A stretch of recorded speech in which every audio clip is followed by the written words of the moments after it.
আসসালামু আলাইকুম ওয়া রহমাতুল্লাহ। প্রিয় ভিউয়ার্স, আশা করি মহান আল্লাহ রাব্বুল আলামিনের অশেষ মেহেরবানি ও দয়ায় আপনারা সকলেই ভালো আছেন। আজকের আলোচনার মূল বিষয় হচ্ছে অত্যাচারী শাসকের শেষ পরিণতি কী।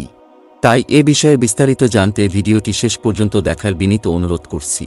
রাসূল সাল্লাল্লাহু আলাইহি ওয়াসাল্লাম বলেন, আল্লাহ তাআলা জালিমকে দীর্ঘ সময় দিয়ে থাকেন, অবশেষে যখন পাকড়াও করেন তখন তাকে আর রেহাই দেন না। অতঃপর তিনি এই আয়াত পাঠ করেন, তোমার প্রভুর পাকড়াও এ রকমই হয়ে থাকে যখন তিনি জুলুমরত জনপদগুলোকে পাকড়াও করেন।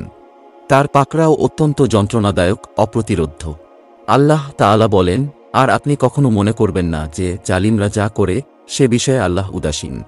তবে তিনি তাদেরকে সেদিন পর্যন্ত অবকাশ দেন যেদিন তাদের চক্ষু হবে স্থির। ভীত বিহ্বল চিত্তে উপরের দিকে তাকিয়ে তারা ছুটোছুটি করবে, নিজেদের প্রতি তাদের দৃষ্টি ফিরবে না এবং তাদের অন্তর হবে উদাস। জালিমদের শেষ পরিণতি সম্পর্কে আল্লাহর নিদর্শন পর্যায়ক্রমিক রূপে এসেছে এবং অত্যাচারীদের উপর তার শাস্তি বিরতিহীন রূপে এসে পড়েছে। প্রত্যেক শুরুরই শেষ আছে এবং প্রত্যেক শাসনকালের একটি নির্দিষ্ট মেয়াদ আছে। মহান আল্লাহ জালিমদের শেষ পরিণতির জন্য কারণ তৈরি করেছেন এবং তাদের জুলুমের বিনিময়ে শাস্তির বিধানও রেখেছেন। আর তার ফয়সালা আসতে খুব বেশি দিন বাকি নেই, ইনশাআল্লাহ। মহান আল্লাহ বলেন, বলুন, তোমরা আমাদের দুটি কল্যাণের বিজয় ও শাহাদাত একটির জন্য প্রতীক্ষা করছ এবং আমরা প্রতীক্ষা করছি যে আল্লাহ তোমাদেরকে শাস্তি দিবেন সরাসরি নিজ পক্ষ থেকে অথবা আমাদের হাত দ্বারা। অতএব তোমরা প্রতীক্ষা করো, আমরাও তোমাদের সাথে প্রতীক্ষা করছি। নিশ্চয়ই আল্লাহ বহু জালিমকে ধ্বংস করেছেন, একক কিংবা গোষ্ঠী নির্বিশেষে।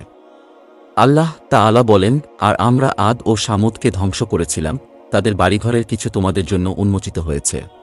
আর শয়তান তাদের কাজকে তাদের দৃষ্টিতে শোভন করেছিল এবং তাদেরকে সৎপথ অবলম্বনে বাধা দিয়েছিল, যদিও তারা ছিল বিচক্ষণ। আর আমরা ধ্বংস করেছিলাম কারুন, ফিরাউন ও হামানকে। আর অবশ্যই মূসা তাদের কাছে সুস্পষ্ট নিদর্শন সহ এসেছিল, অতঃপর তারা জমিনে অহংকার করেছিল, কিন্তু তারা আমার শাস্তি এড়াতে পারেনি। সুতরাং তাদের প্রত্যেককেই আমরা তার অপরাধের জন্য পাকড়াও করেছিলাম। তাদের কারো উপর আমরা পাঠিয়েছিলাম পাথর বর্ষণকারী ঝড়, তাদের কাউকে আঘাত করেছিল মহাবর্জন, কাউকে আমরা মাটির নিচে ধসিয়ে দিয়েছিলাম এবং কাউকে দিয়েছিলাম ডুবিয়ে।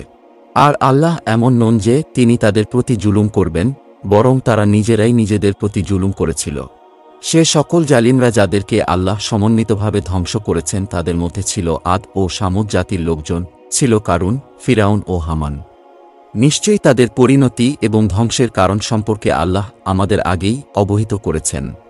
আল্লাহ তাআলা বলেন, অতঃপর আদ সম্প্রদায় তারা জমিনে অযথা অহংকার করেছিল এবং বলেছিল, আমাদের চেয়ে অধিক শক্তিশালী কে আছে? তবে কি তারা লক্ষ্য করেনি যে নিশ্চয়ই আল্লাহ যিনি তাদেরকে সৃষ্টি করেছেন তিনি তাদের চেয়ে অধিক শক্তিশালী? আর তারা আমাদের নিদর্শনাবলীকে অস্বীকার করত। আল্লাহ তাআলা জালিম ফিরাউন ও তার দলের অত্যাচার সম্পর্কে বলেন, আর স্মরণ করো যখন আমি তোমাদেরকে ফিরাউনের দল থেকে রক্ষা করেছিলাম। তারা তোমাদেরকে কঠিন আযাব দিত, তোমাদের পুত্র সন্তানদেরকে জবেহ করত এবং তোমাদের নারীদেরকে বাঁচিয়ে রাখত। আর এতে তোমাদের রবের পক্ষ থেকে ছিল মহাপরীক্ষা। এটিই হচ্ছে শাসকের অত্যাচার, কর্তৃত্ব ও হিংস্রতার শেষ পরিণতি।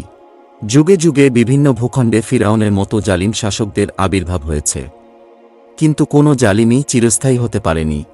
শেষ পর্যন্ত আল্লাহ তাআলা তাদেরকে কঠোর শাস্তি প্রদান করেছেন। আর আখিরাতে জাহান্নামের লেলিহান আগুনের শাস্তি তো তাদের জন্য বরাদ্দ আছেই। জালিমরা শ্রেষ্ঠত্ব চায় ও মুমিনদের ইচ্ছাকে দমিয়ে দিতে চায়, কিন্তু ফিরাউনরা যা চায় আল্লাহ তা চান না এবং তাদের ইচ্ছার বিরুদ্ধে আল্লাহ তাআলার সিদ্ধান্ত কার্যকর হয়।